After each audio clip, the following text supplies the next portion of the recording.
Find out more about all of this, we go to Hong Kong now and talk to Perry Wong. He's the Managing Director of Research at the economic think tank, the Milken Institute. Premier Lee hasn't just talked to lawmakers, he's talked to CEOs, economists all this week, kind of pleading his case that the U.S. should put on the brakes. There should be dialogue. Is it working?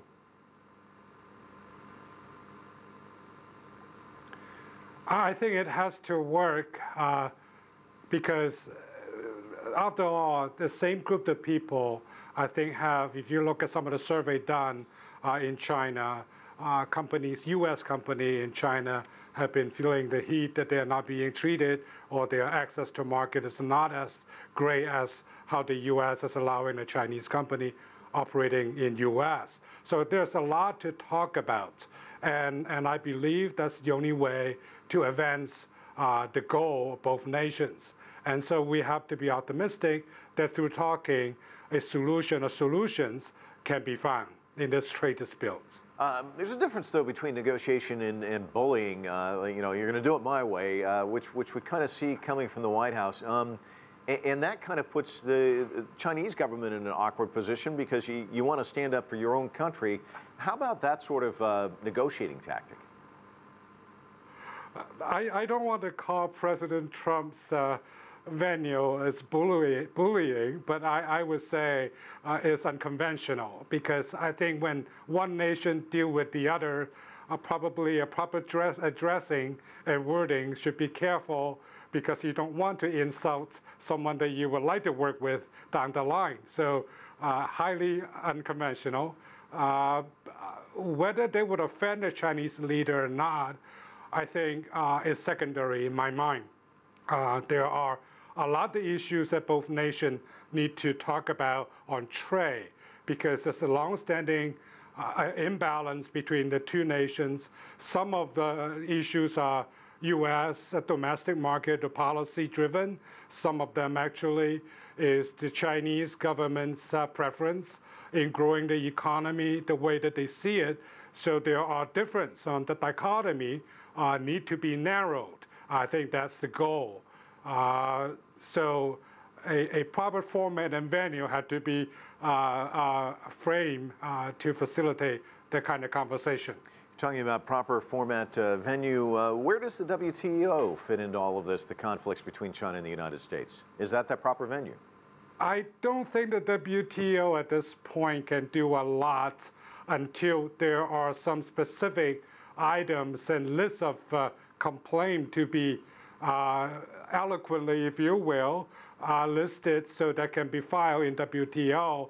So then the WTO can go item by items to look at some specific complaints. So certainly a 25% blanket tariff on trade on what? I think it's very difficult to be taken up by WTO. So it has to be specific. You mentioned the word unconventional, so let's stick with that. These unconventional tactics, are they working for Trump? Because it seems as though they're proving successful with South Korea. Well, China is no South Korea. I hate to use that way, not conventional venue, because you cannot compare nations. But China is a big country, and big countries tend to have the ability to digest impact, same way as the U.S. Does. So I think that down the line, is the trade issue is beyond the two nations. So I think we shall not take the trade issue and say, I can withstand trade impact better than you, so we can exercise our rights in that fashion. I think we need to be cognizant about the trade system.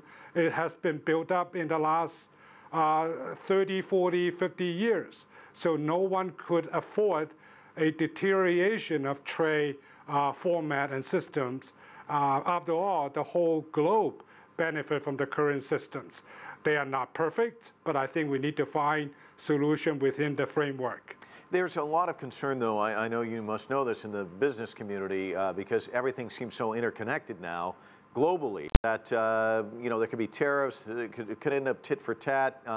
We could be looking at a full-blown trade war. Where's the off-ramp for these two countries, and where do you see things going? I think the news coming out, and now we have a 60 days to come up for both countries to come up with a solution. I think that's a very good beginning, because that's the time that the public input can put into the argument beyond the president's words on some of the word that we use. Specifically, what are the American companies have issues with operating in China, and many of them are real. And so how to create a level playing field that companies from both countries can operate in each other's territory freely in a very transparent and open format. I think those are the corporations' big concerns. And once we get there, then I think we will go back to a more rational format for discussions and come up with solutions can tangibly benefit consumers in both countries. Well, let's look forward to that. Perry Wong joining us from Hong Kong. Thanks so much.